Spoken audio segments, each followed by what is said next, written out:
우리의 최종 목표는 월 세후 500만 원 이상의 배당금을 추가 건보료 부담 없이 온전히 받는 것이기에 부부 명의 분산은 튼튼한 집을 짓기 위한 기초공사일 뿐 그 위에 다양한 전략을 탑재해야 건보료 걱정 없는 월 500만 원 이상의 배당금을 완성할 수 있습니다. 안녕하세요. 배당드림 K사입니다. 저는 약 4년 동안 배당주에 투자하면서 경제적 자유를 위해 노력하고 있는 40대 직장인입니다.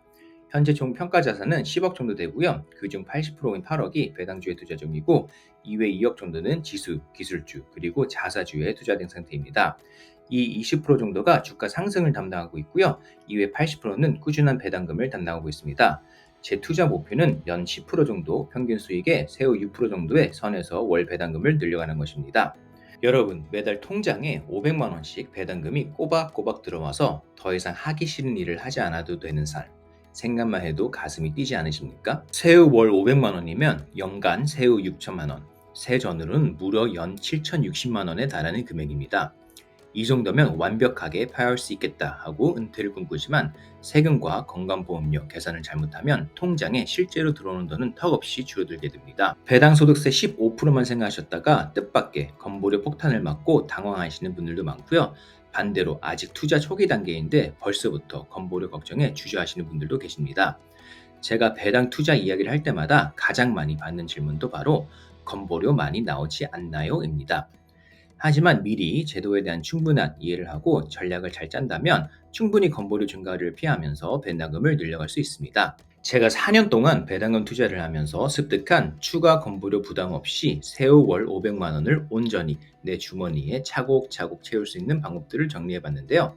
간혹 나는 세금 건보료 상관없이 받는 만큼 내는 것이 맞다라고 생각하시는 분들도 계신데 각자의 상황에 맞게 하시면 되니 그런 분들은 오늘 영상은 안 보셔도 될 것 같습니다. 건보료 부담을 줄일 수 있는 방법으로는 제가 아는 한에서 퇴사 전 지금 당장 실행해야 하는 부부 계좌 명의 분산 투자, ISA 연금저축과 같은 절세 계좌 활용, 그리고 건보료 절세형 ETF 및 감액배당 기업 주식 투자가 있고요.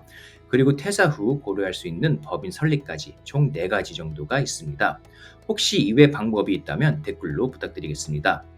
오늘은 첫 번째로 가장 기본이 되는 부부 계좌 명의 분산 전략에 대해 다루도록 하겠습니다. 일반 계좌는 기타 절세 계좌와 다르게 돈이 안 묶이고 언제든지 출금해서 쓸 수 있기 때문에 파열을 생각하고 있는 분들께 매우 중요한 역할을 합니다.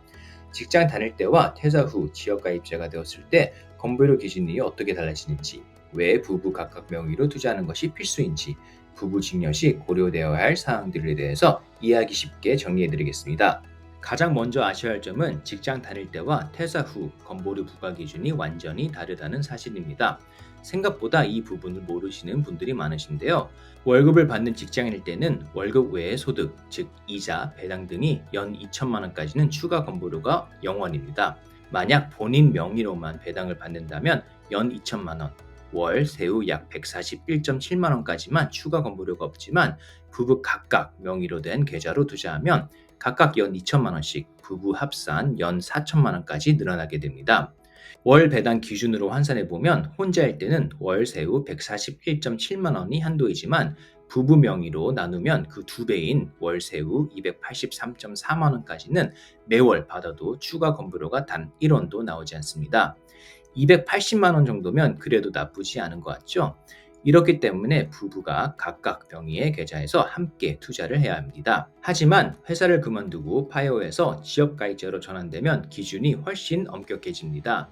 금융소득 기준이 연 2천만 원에서 연 1천만 원으로 턱없이 줄어들게 되는데요.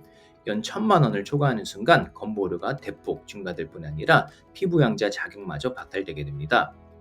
따라서 파이어 후에는 1인당 월 세후 70.8만 원, 부부 합산 고작 월 세후 141.7만 원까지 추가 건보료 없이 배당 소득을 챙기실 수 있습니다. 어떠신가요?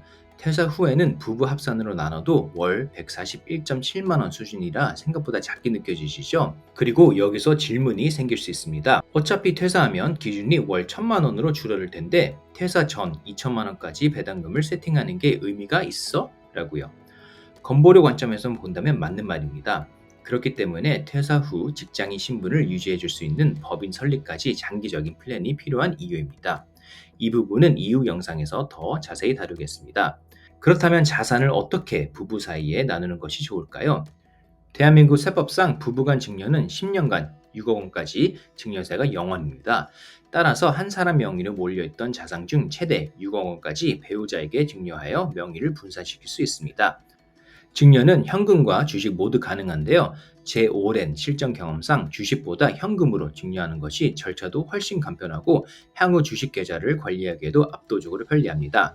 주식에 이미 대부분 자금이 투입되었다면 차라리 주식을 매도하고 현금으로 증여하는 것을 추천드립니다. 이때 꼭 지키셔야 할 실전 주의사항 두 가지가 있는데요. 첫 번째로는 증여일로부터 3개월 이내에 국세청 홈택스에 증여세 신고를 반드시 해야 됩니다. 6억 원 이하라 납부할 세금이 억 원이라 하더라도 정식으로 신고를 해 두셔야 나중에 국세청 자금 출처 조사 시 배우자 명의의 배당 소득이 다시 본인에게 합산되는 불상사를 예방할 수 있습니다. 두 번째로는 배우자 계좌와 본인 계좌를 엄격히 독립적으로 관리하는 겁니다. 명의만 나눠두고 배당금을 다시 본인 계좌로 빼오시면 차명 계좌, 명의 신탁으로 오인받을 수 있습니다. 각자 명의 계좌에서 배당을 받고 각자의 계좌에서 재투자하는 것을 원칙적으로 삼으셔야 안전합니다. 하지만 증여를 하더라도 앞서 말씀드린 대로 부부 계좌 명의 분산을 통해 은퇴 후 추가 건부료 부담 없이 받을 수 있는 배당금은 부부 합산 연 2천만 원, 즉 월 세후 141.7만 원밖에 안 됩니다. 생활비를 커버하기에는 턱없이 부족한 금액이죠. 우리의 최종 목표는 월 세후 500만 원 이상의 배당금을 추가 건부료 부담 없이 온전히 받는 것이기에 부부 명의 분산은 튼튼한 집을 짓기 위한 기초공사일 뿐 그 위에 다양한 전략을 탑재해야 건보료 걱정 없는 월 500만 원 이상의 배당금을 완성할 수 있습니다. 이에 대해 다음 영상에서 추가적으로 다룰 예정이니 기대해 주시고요. 오늘도 들어주셔서 감사드리고요. 어제보다 오늘 경제적 자유에 가까워지시고 싶으신 분들은 구독과 좋아요, 따뜻한 댓글 부탁드리겠습니다. 감사합니다.